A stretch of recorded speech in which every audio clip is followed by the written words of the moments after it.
sifa za Mtume Muhammad. As-Sadiq al-Amin, mkweli mwaminifu. Sasa wewe ndugu yangu, jiulize sifa yako wewe mtaani unaitwaje vipi? Au unaitwa vipi? Ili unaitwa vipi mtaani? Unatakiwa uwe Mtume. Tulifunza kama shida zetu, wallahi shida wetu unakuwa watu wengi wanamtaja kwa uzuri sana, wallahi. Nimepata baadhi ya sifa zake nzuri, mashallah. Allah amweke. Amin. Allah amweke. Baadhi ya sifa zake nzuri nimezipata, na tunamwombea dua Allah amjalie sifa nzuri zizidi zaidi. Amin. Mtume Muhammad sallallahu alaihi wasallam zakahu fi basrihi, Allah mtakasa kwa umri wake, mazaa basruhu, hakuja kuwa chungu katika umri wake. Nani? Bwana Mtume Muhammad sallallahu alaihi wasallam. Zakahu fi aqlihi, zakahu fi fuadihi, Allah mtakasa kutokana na moyo wake. Moyo wake akasema, ma kadhaba alfuadu ma raa, moyo wake hakusema uongo kwa kile alichokiona.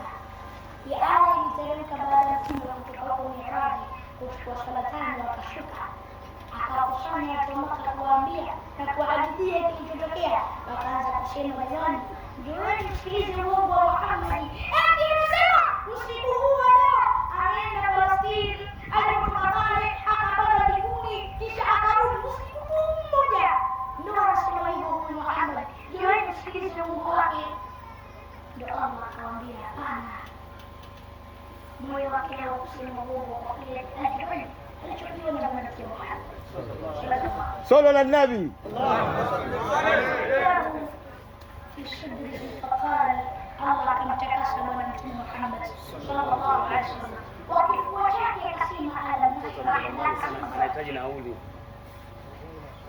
Jambo katika imani, naona muda utakuwa tayari umefika. Kwa muda umefika, nisimile sana, utakuwa nimeleta adabu si sahihi.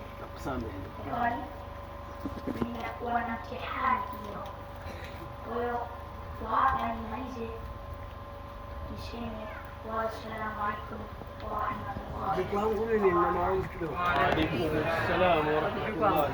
Mimi nina maombi kidogo.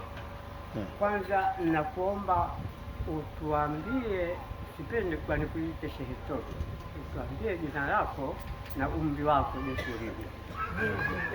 Asante. Anataka tumwambie, ameombwa umri wake na jina lake. Huyu anaitwa Ramadhani Mubaraka Ramadhani, ndio jina lake, na umri wake sasa hivi ni umri wa miaka 11. Ana umri wa miaka 11, lakini pia huyu si kama watu wengine waliomwita Sharifu. Huyu alisomeshwa. Haya yote anayosema ni ya kufundishwa, sio ya kuota, ni ya kufundishwa na mwalimu wake. Haya yote anayosema ni ya kufundishwa. Meleka vizuri nasio katoka. Kuna Sharifu leo alikuja pale, mmoja apende kuitwa Sharifu anani, huyo alifundishwa. Meleka vizuri. Asante, Mwenyezi Mungu akujalie kila la heri. Lakini mwisho kabisa, Mheshimiwa Sheikh wa Mkoa, sio vibaya kwa baraka ya mtoto huyo akatongea dua, ilikuwa bora zaidi. Mwishoni kabisa tufanye, kwa sababu muda wa swala umefika hivi sasa, tuendelee kwenye swala la swala, tuadhini, tuswali, lakini baada ya hapo basi tutaendelea kwenye masuala mengine tuendelea. Mheshimiwa MC takuita Sheikh wa kata hapa, bado ni MC, nadhani tuendelee na ratiba kama ilivyo.